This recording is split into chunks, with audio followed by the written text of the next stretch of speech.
पता है संसद भवन जला दिया, किस मुद्दे पे जला दिया गया कि आप चाइना से समर्थन ले रहे हो। तो भारत क्यों जा रहा है, भारत क्यों जा रहा है चाइना के पास? जितने जवाब लेते हैं, जवाब लेते हैं। बिके हुए थे ना वहाँ के। आपने चाइना का जिक्र किया तो बात लेते हैं कि भारत क्यों जा रहा है फिर चाइना की तरफ, चाइना को क्यों मौका दे रहा है नेपाल? इसके लिए तो नहीं बचाएंगे। 5 शर्तें लगी अभी चाइना में। देखिए चाइना और नेपाल की मैं बात नहीं करूंगा फिलहाल। जैसे भी आपने बोला कि नेपाल में युवा के पास रोजगार नहीं है, वो नेपाल की समस्या है पहली बात, ठीक है। और रोजगार की समस्या हर व्यक्ति की होती है। और नेपाल के अंदर सोशल मीडिया बैन करी गई है, शायद आपको ये भी पता होगा। सोशल मीडिया बैन हुई है इसलिए वहां पे क्लेश हुए हैं, रोजगार पे क्लेश नहीं हुए। लेकिन भारत के कुछ सदस्य ऐसे हैं जो उसी के ऊपर तो ले रहे हैं कि ऐसा ना हो कि ऐसा भारत में भी हो जाए। मुद्दा तो वही है ना, मतलब सोशल मीडिया बंद हो जाएगी तो भारत का युवा इतना पागल है। सोशल मीडिया की बात नहीं है, सोशल मीडिया की बात नहीं है। ये कहा जा रहा है, संजय सिंह का भी बयान आया है कि आपने सुना ही होगा कि भाई संजय सिंह बेसिकली ये तो है क्लेश करवाने के लिए तैयार बैठे हैं। दिल्ली के दंगे किसने करवाए थे? बीजेपी ने कराए थे। बांग्लादेश में कौन सा सोशल मीडिया बंद हुआ था? श्रीलंका में कौन सा सोशल मीडिया बंद हुआ था?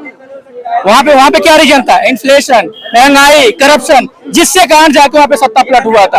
इसी का डर है कि हमारे देश में ना हो। हम नहीं चाहते कि हमारे देश में ऐसा कुछ हो। उदाहरण दिया संजय सिंह ने नेपाल का उदाहरण दिया है, बांग्लादेश का नहीं दिया। इसीलिए हाउस अरेस्ट उसको किया, इसीलिए अरेस्ट उसको किया गया कश्मीर में। जो सपने देख रहे हैं ना, चाहे संजय सिंह हो चाहे हो, जो तुम टिकट ब्लैक में बेचते थे, वो सपने देख रहे हैं ना, जो देखते थे ना यार, तुम इस भारत में यहाँ भड़का करके तुम भारत को तुम नेपाल समझ लिए, तुम भारत को और देश समझ लिए। भारत की सेना है, अब भारत के नौजवान है, वो जानता है कि किसके शासनकाल में किस तरह से हमारे देश का नाम रोशन हो रहा है, किस तरह देश में काम हो रहा है।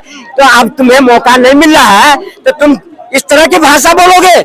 अच्छी तरह से देश के लोगों ने देखा है किस तरह दिल्ली में धूल चटा दिया संजय सिंह को, किस तरह महाराष्ट्र में धूल चटा दिया संजय राउत को। वो बोलेगा आज इनको सत्ता नहीं मिल रही है तो बुखला रहे हैं। और देश सत्ता मिलने के लिए ही तो वोट यात्रा निकाली है, अभी दिल्ली में भी शुरू होने वाली है वोट यात्रा। सत्ता के लिए ही तो ये सब काम हो रहे हैं। कुछ नहीं होने वाला है। अब देश के लोग जान रहा है, समझ रहा है कि जब इनके हाथ में शासन गया है, सिवाय लूटने, लुटवाने, खाने और आतंकवादी को समर्थन देने, जहादियों को समर्थन देने, इसके अलावा इनका कोई काम नहीं है। इसलिए भारत के जो 140 करोड़ लोगों ने जिसके शासनकाल में सुरक्षित है और सुरक्षित रहेगा उसको बार बार चुन रहा है। तो ये कहते हैं वोट चोर, गद्दी चोर।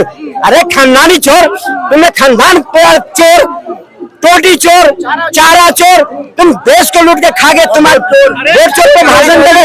आज अगर वोट चोर की बात होती तो 15 सांसद किसका था जो एनडीए को समर्थन दिया? तुम अगर नक्सली को समर्थन करने वाले को उपराष्ट्रपति पद का कैंडिडेट बनाओगे तो देश के जो लोग सही लोग हैं वो क्यों देगा उसे वोट? आज 300 सीटें फिर भी ले आया ना INDIA, 300 सीटें तो फिर भी ले आया ना। मैं बता रहा हूँ, आज ये अगर कौवा हंस की चाल चलने लगता है ना तो बड़ा ताज्जुब होता है। मैं बोला नहीं हूँ बीच में। आज मैडम मुझे बड़ा दुख होता है। चाचा मुझे जवाब दो, अमेरिका ने सच्चाई दिखाई, तुम्ही लोग थे हवन करेंगे बनारस में हवन कर रहे थे टेम्पो जिताने के लिए। मोदी कह रहे थे अब की बात टेम्पो सरकार। अच्छा लगा हमें जब उस कैंप ने तुम्हारे लात मारी, तुम भूल गए जो आज तुम मुझे देशभक्ति का या जनता को देशभक्ति का पाठ पढ़ा रहे हो ना, है ना। 50% टेरिफ में तुम भाग गए और जिस जनता को आज तुम देशभक्ति और हिम्मत सिखा रहे हो ना, याद रखो चाचा, गलवान में हमारे 22 सैनिक शहीद हुए थे और मोदी जी कहते थे सरकारों ने लाल पीली आंखें नहीं दिखा रही। आज मोदी जी की आंखें में नहीं, आज वो उसके गले में पड़े हुए हैं, चगवैया मिला रहे हैं और उनके साथ बैठे हुए।